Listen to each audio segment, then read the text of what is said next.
You ask Tiger to solve. This deals with linear equations with one unknown.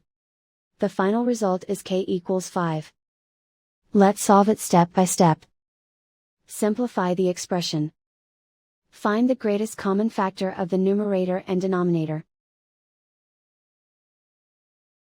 Factor out and cancel the greatest common factor.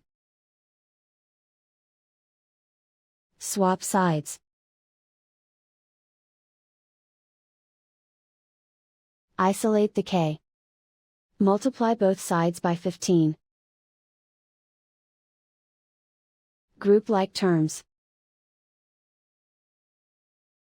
Multiply the coefficients. Simplify the fraction. Multiply the fractions. Find the greatest common factor of the numerator and denominator.